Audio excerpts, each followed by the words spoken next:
Hey everybody, it's Book of Katherine. Today we are going to cover the Messiah in both the Old Testament, the New Testament, and what it means for us today, especially when we seem to be in these apocalyptic times that Revelations talks about, when it has the mark of the beast and the Black Death that's coming through China and seems to be on its way to Europe and India, things like that. So we're going to go ahead and discuss it and basically the whole scope and what it looks like from the text. Because what it looks like from the world, if I look at it from the world, I've been trying to do both. Let me tell you, I've been trying to do both. When I do that, I think all of us can, well, I have to speak for myself. No, I think I can speak for all of us when I say it's very hard to say what the heck the Messiah is if we go based on the people we've met in this world. Can I give an amen? Ha ha ha, ba-da-bum, right? It's very hard to say what in the world the Messiah is based on the people we met. For example, there are people who say they know who the Messiah is, but they go around to everybody going, "Are you a believer? Are you a believer?" As if there aren't any other faiths in the world that people believe in. They're so arrogant in this world to walk around and just say, "Are you a believer?" The arrogance of that statement, as they just assume that everyone's supposed to know that, are you a believer in who?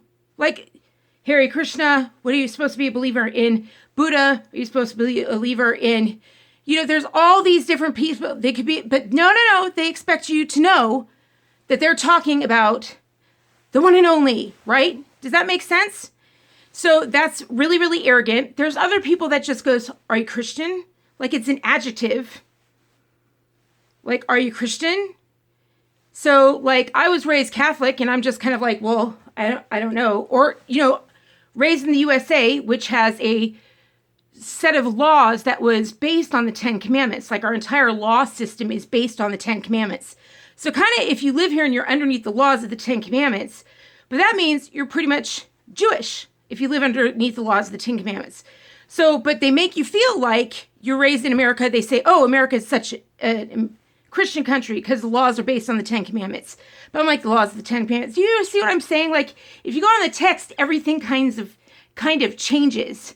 Like, you don't hear Jesus in the text going around preaching the 10 Commandments. That's not what's happening. So today I'm going to talk about the text.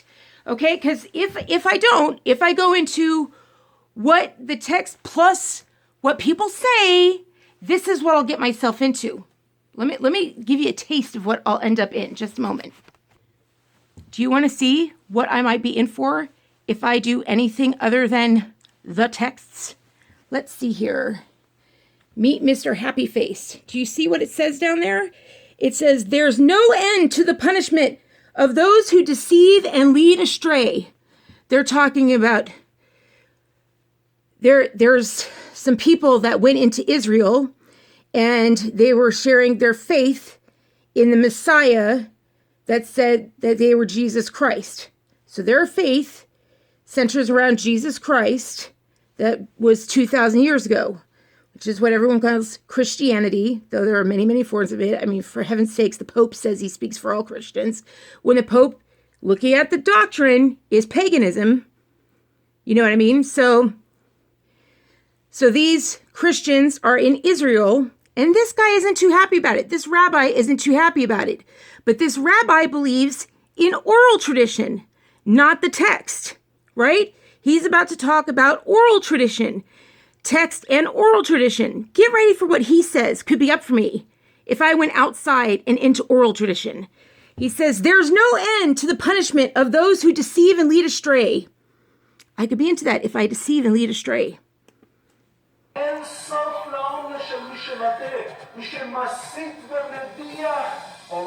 Oh no, I think I have it on slow. No, it's normal. Oh, it's going, oh boy. Their suffering will only be equal to that of the cursed one, Jesus. Well, that's pretty bad, because Jesus wasn't any of those pictures that you've seen. I found out in my research that Jesus was beaten to a pulp. You couldn't tell that he was human anymore. He was just flesh and bone. They kind of had to drag a corpse up there.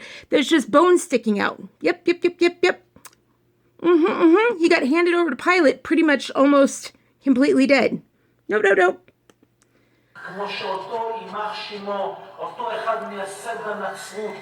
The Talmud says that the founder of Christianity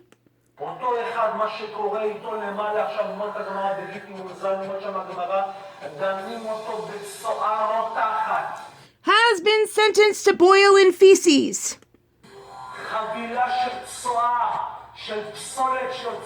A pile of boiling feces, excrement from the bowels of humans, if we didn't know what feces were. Oh, cats, dogs, lions, and tigers. Boiling and bubbling feces. That's where he is right now. That's how he's punished every waking moment.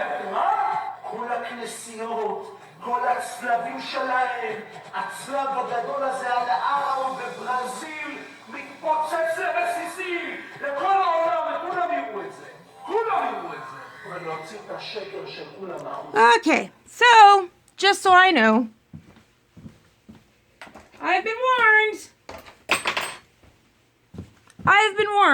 If I get any of this wrong, I will be a big boiling boil of feces with not just the bowel of humans, but the bowels of cats, dogs, lambs, whatever. I'll be in a big, like Jesus hanging on a cross, but. That's why it's hysterical. It's so funny to do all this research because you find out, you go to, Israel and you go on the street and they sit there and they go, oh, he's my friend. Jesus, who? He's my friend. And then you listen to the rabbis and they're like, the rabbi, and you're like, oh, right. That's what you think. You're right, the boom, boom, boom. That's right. You guys are the ones that went boom, boom, boom. Right. That's right. It's just, I'm sorry. It's not funny. Okay. Maybe I shouldn't be the one to be doing this, but it's just, I've been studying this now for about 8 months. Right about the time that I did the prediction, and then COVID happened, and I was like, right about that time, I was thinking, what is it? What is this whole, that's right, I ran into some guys that Rude Awakening, ROOD, Rude Awakening, and he said something very interesting. He said, Jesus came down and he said, this is what he said. Ooh, I'm going to blow your minds with this. Besides that, I'll leave a link to that in the description or whatever. But he said a very, very interesting thing.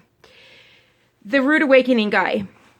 He said, did you know that Jesus had his 12 disciples and had them go and preach the gospel across to all of the Israel before he was hung on a cross? And I was like, I'm sorry, what now? He's like, what was the gospel then? How could the gospel be like he died, rose again, and hung on the cross if he was preaching the gospel before he was ever hung on a cross, before he ever died and rose again?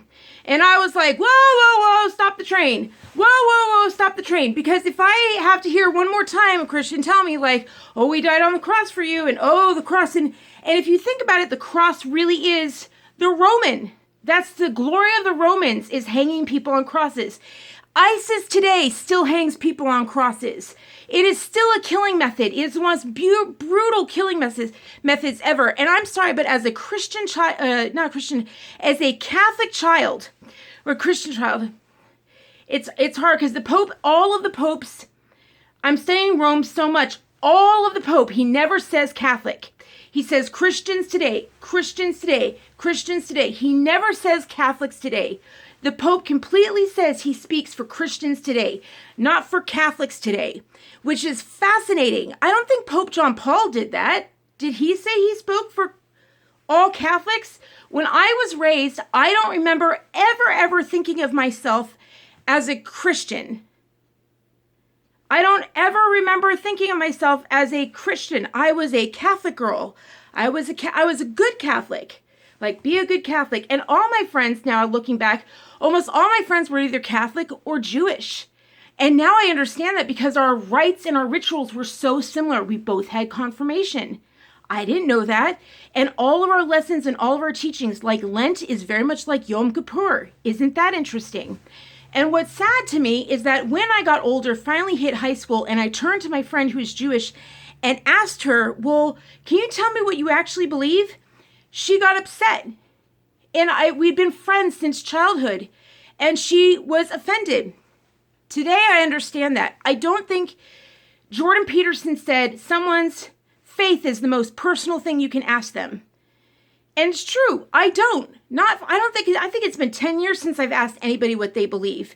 It is extremely personal. But for some reason in high school and in college, everyone's just asking around. Like nobody's business. They just ask around. Even this channel, Ask Something. I watch it. It's fascinating to see people's answers. I don't think people are honest with it. It's rude to go around and just be like, in your face, tell me what you think of Jesus Christ. Or go to a Palestinian and be like, do you want peace? Yes, I want peace. Are you sure you want peace? Yes, everybody wants peace. Yeah, but peace with Israel? Oh, no. I mean, and then now that some of their faces on that for the whole world to see, that's asking for that girl to get killed in bed. It's really awful. Like, I'm like, always hide your face from a camera when it comes by. Like, I mean, you want to do this, that's fine. But really think, like, do you want the Miley Cyrus lifestyle? Do you want to have your face? Like Paris Jackson chooses to be in the, she chooses to be under. Like, think about that. Do you want no privacy in your life and all the consequences that come with it?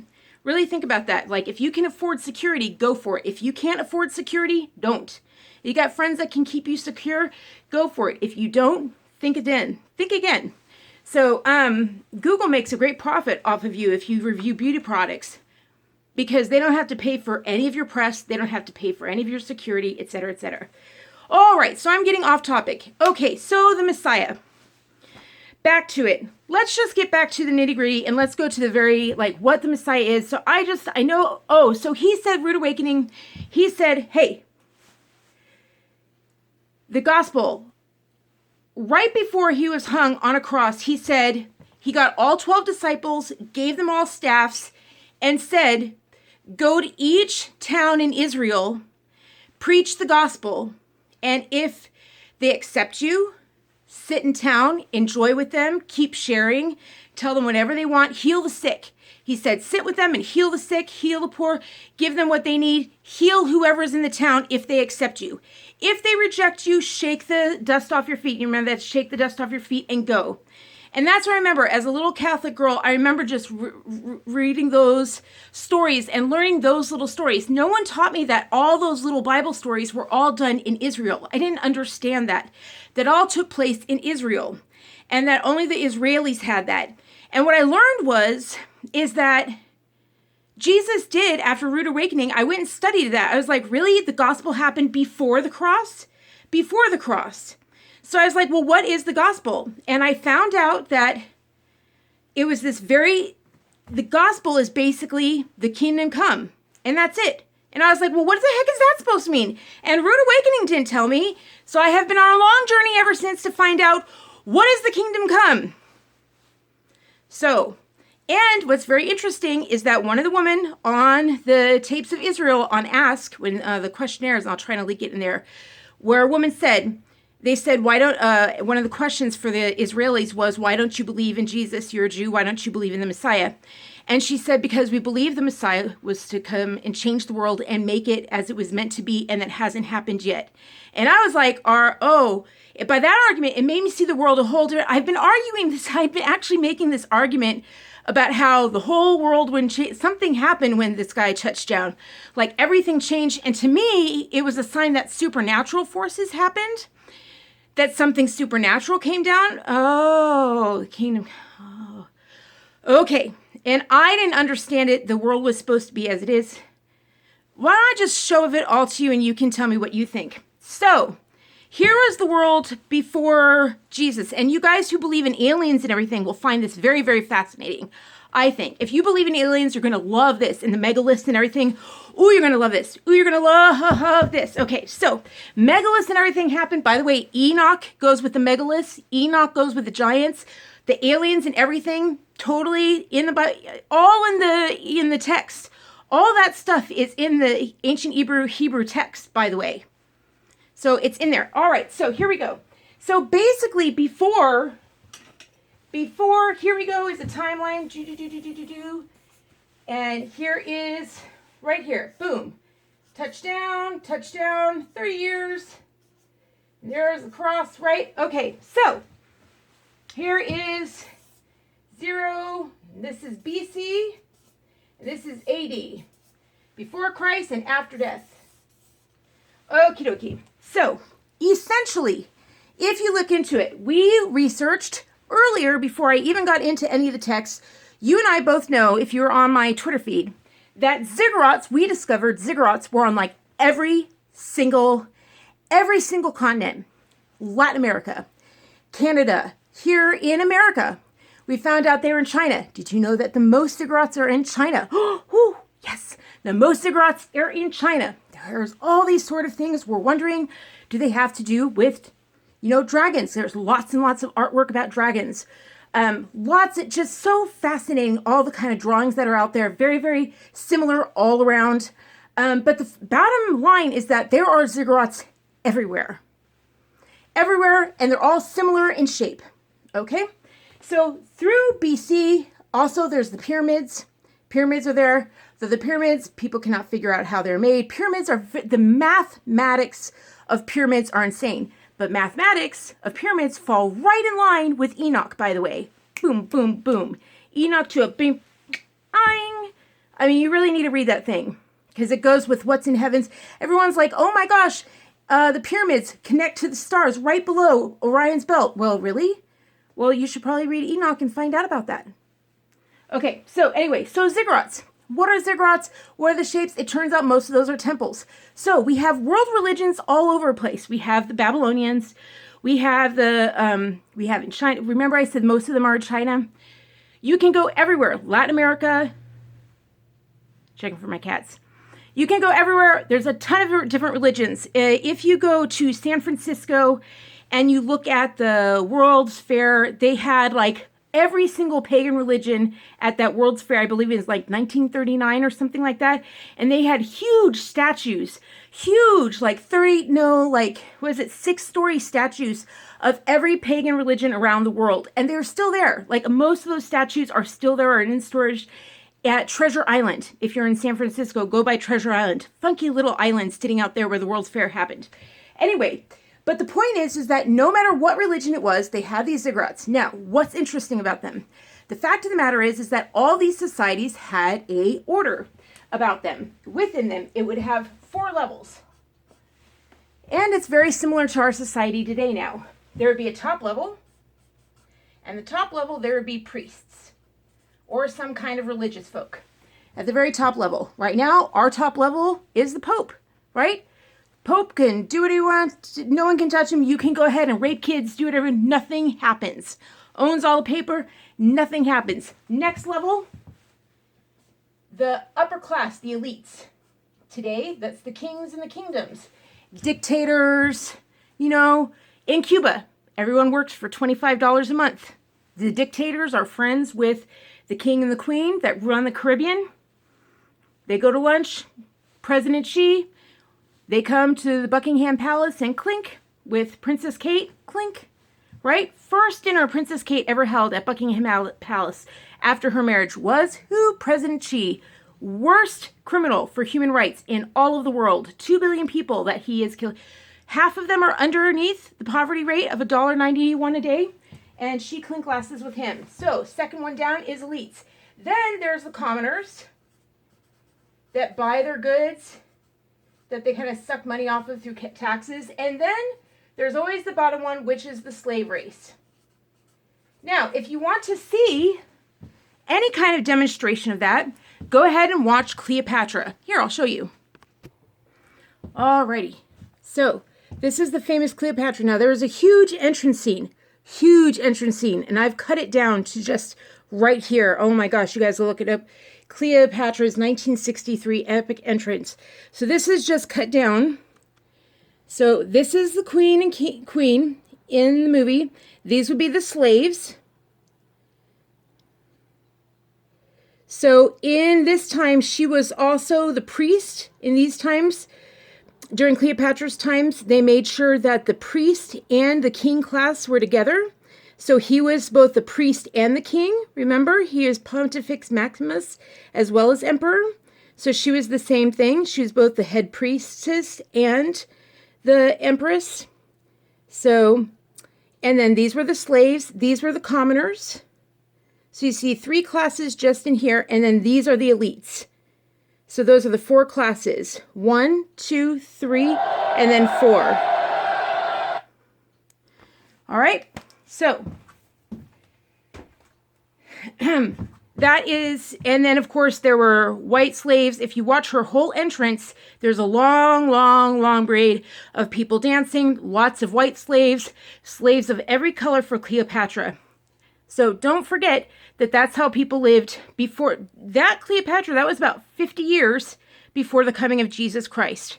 So that all happened here. There were priests at the top, and right before Jesus Christ came, priests and emperors had combined themselves. So Pontifex Maximus, they combined so that they're part of the priestly class. Very smart to do if you're emperor. You don't want to have priests over you. You want to have total control. So priests and emperors, then the elites underneath you. So the people that are right below the throne. And then the commoners, all the people who are cheering, but you need those people to trade and buy your goods so that you can make a ton of money so you don't have to work. The elites don't work. And then, of course, the slaves. Now, what are the slaves for? The slaves are obviously to slave away, to do all the building. They don't get to eat much. They're always skinny or whatever, but they carry you around. They build all your monuments. They make you look really big. Like Cleopatra had huge, huge monuments, made all the obelisks. They work themselves to death. And most importantly, they give up their children for your human sacrifices. Because at the top of these, the ziggurats or these temples here in Romans, they would have these temples or the pyramids, all of these all over the world, or in the circles for Native Americans, or the half rings for Native Americans, in the amphitheaters. They would slay children or humans of the slave race to make the gods happy. So let's say that they wanted good crops. They would kill to make the gods happy. They would not just kill humans, they would also kill, let's say, grain, wheat, fruit, their lambs. They would kill, their deer. They would offer up any sorts of things. So like in some cultures, the women offered up all the grain, and then the men offered up all of the animals. And then together on a big special feast, they offered up all the children and the babies. So like the god of Moloch, like that's what was so sad is that, then I should tell you that, so all of them had human sacrifice. That was the thing. The Aztecs had human sacrifice. Chinese, all of them had human sacrifice. That was like the ultimate, is to give, because they thought that would make the gods happier than most. And they felt that if, for example, the Native Americans, they would hang themselves on hooks. They had big giant hooks, and they would hang themselves in the air for their sun god, and they just hang in the air. And of course, the priests had the slaves do that. They'd have them dress in big feathers, put giant hooks in there, and tear off their flesh. Okay, so that is something that happened, all mutilation of animals, of fruit, of humans. That would happen for thousands of years up until the time of Christ. Okay, one nation did it differently, just one. One nation only did things differently. And that was this nation right here, Israel, Jerusalem. Israel was not named Israel, by the way. It was actually named the Kingdom of Judea. It was known as Judea. It's sometimes split into another, also known as Judea in Israel, but that one went south really, really fast, got taken over the Babylonians, etc. They did things a little differently. They sacrificed, the only time they didn't sacrifice any humans ever. That was not in their ritual. They also never ever made pictures of their God. All these other, which are called pagan, all the other religions, all made pictures, paintings, carvings. Japan, all the way to Latin America, all made pictures, carvings, icons of their gods. Israelites did not. It was forbidden to ever make an carving or an idol of their God. That's why you see the Ark of the Covenant would be in their tabernacle, and then above it would be the throne of God, but it was invisible. It was forbidden to ever. And I thought it was kind of funny because sometimes it reminded me the other day when I was talking to my husband about doing this video. I was like, I finally understand that idea of not putting, and I like saying, don't ever make an image of me, because I'm always teaching that when I'm teaching social media. Sometimes I'm like, just don't respond. Sometimes it's more powerful just to not even respond. Sometimes it's more powerful. Sometimes the most powerful person is the one that's just like, I'm not even going to bother. Sometimes that's the most powerful person is the one that's like, I'm not even going to answer. So it's sometimes the most powerful thing to just like not even try and have the biggest idol or the big. Look at Egypt. Egypt tried to do the biggest sphinx and the biggest thing and the biggest this. And here this God of Israel, tiny little God, and he's like, I don't even want you to make anything of me. Like, don't let it, and what stood instead was that this tiny little nation never ever fell amongst all these empires. And it's suddenly, that's what convinced me that America was the new Israel, because it's only 300 million people and it's surrounded by 2 billion in China, 2 billion in India, 2 billion in Europe, 2 billion in Africa. What the heck is America the number one economy since its birth? What the heck? Why? Why, since we kept outlawed slavery, why was it just catapulted up that it's the same thing with Israel since its beginning? Like, why did it survive? Why did we survive? And Lincoln said something interesting. He said, they'll never invade our borders. The only way that will fall is if they get us from within. And that was actually what the Muslims said, is that our attack strategy is to corrupt them from within. Since 1991, it's to corrupt them from within. And I'm just like, so, and what I found out with 9/11 is that our own people did it. Our own people sent all of our protections away. In 6 minutes, all of our flight things are that within 6 minutes, if your flight is ever off course, within 6 minutes, you'll have 2 tomahawks on you. 6 minutes, bam, well, how did they go an hour and 15 minutes with no tomahawks on them? We have so many flights where you can dip it because all of our flights, all of them were somewhere else on the globe, sent by our people, sent to, Alaska or to Russia or to South America or whatever. All of our people, or they were all running some kind of mission training. So they were like, what, is something real going on? They were all in like 42 different missions were going on that weekend. And so that was our people who did that. It was us from within. And Lincoln was right. He was like a prophet in that way. He was like, the only way we'll ever fall is from within. And I was like, oh my gosh, like the only way our towers ever fell, they didn't hit us. It was us that fell. Like we did it to ourselves. They never could have done it without us. That's like the biggest research I found in these last 3 years, is that they couldn't have done it without us, wanting to be a part of that, SEC, Wall Street bump, with Warren Buffett out there in Omaha. The first place where George Bush went was Omaha with the charity they had going for the 10 years, the Golf Classic, starting in 91, the Golf Classic that went for 10 years. Off topic again. Anyway, so here's Jerusalem, this tiny little place, this little Israel here. The way they did things was different. They never ever killed any humans. They never shed any human blood. Oh, one last thing about the slaves here. So what they would do is, Rome was especially cruel. They did this thing, well, I guess not especially cruel. I don't know, it seems especially cruel to me, is that the others seem to sometimes use their own children. Rome, the elites never used their own children. They wanted to give more and more and more. They got really into Rome used these kind of temples, started using this design for their temples, and which is really sad because we have so much of this in America. And they started using that for their temples. And when they did it, they would use their slave and they'd take their slave's baby, and then they'd give them some money for it and say, here. So they'd give him like 50 cents for it and be like, there. And it actually became like a name for it. There actually became a name for it. And it kind of became a tradition that lived through. It's just basically now a tradition carried through into paganism, so that even the nuns in the convents, now you can look into convents and there's a ton of babies' graves under all these convents through Europe because of the practice. And I'm just like, oh, it's really ugly. Anyway, so very, very fascinating stuff there. So back to Israel. So Israel is this thing, they didn't ever shed human blood. That was never, ever part of their religion. And what was also interesting is that when they line up, a portion always went to the high priests, which Pontius Pilate thought was hysterical. He was like, oh, really?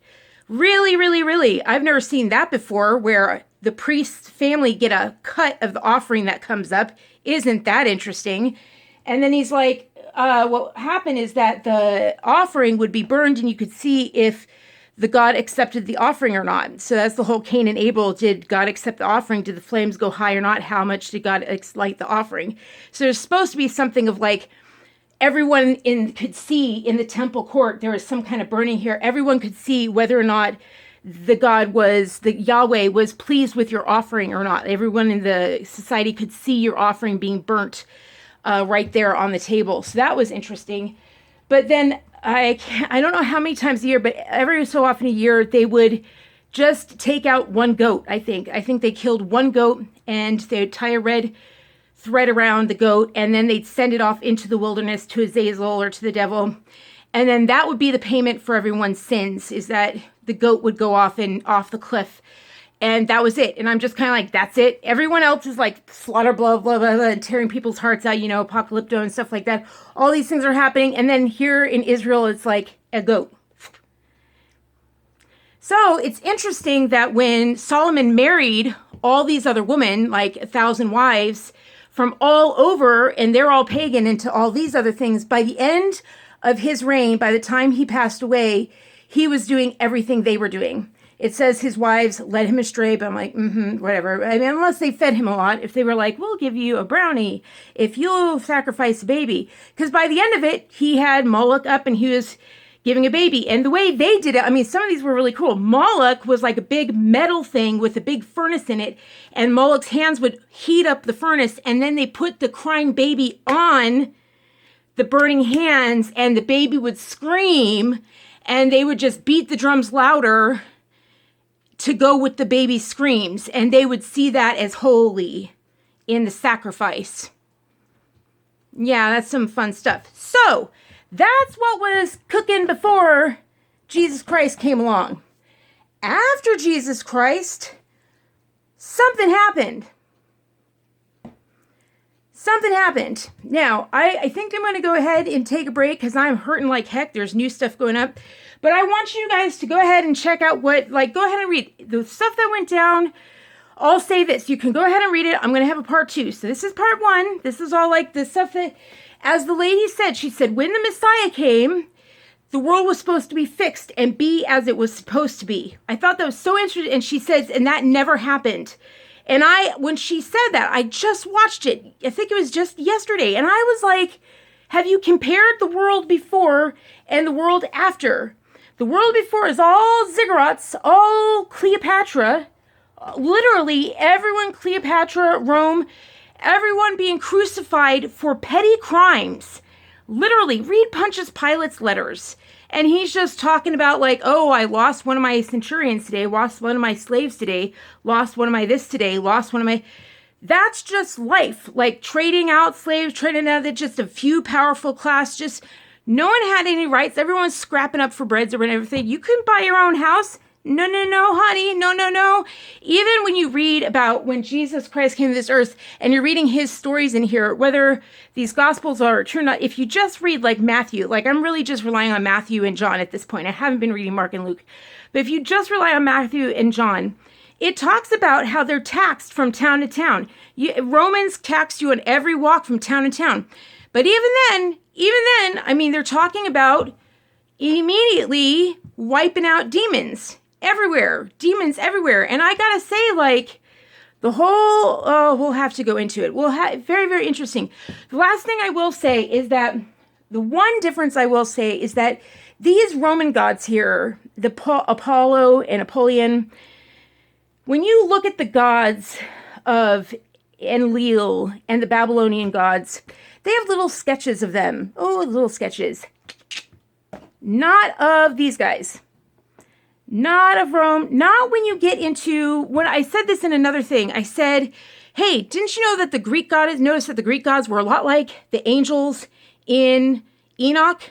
The Greek gods were a lot like the angels in Enoch. Like a lot of the gods that were spoken about in all of these other pagan things and the megaliths and everything and the aliens, they sound a lot like the angels in Enoch that came down from the sky and said, we want to have sex with the woman.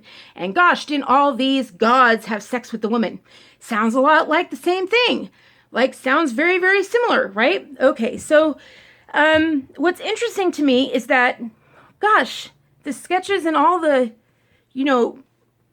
these models and all these statues of Apollo, they look very different than all these, models to gods and all these things look to God. They look like statues of real people.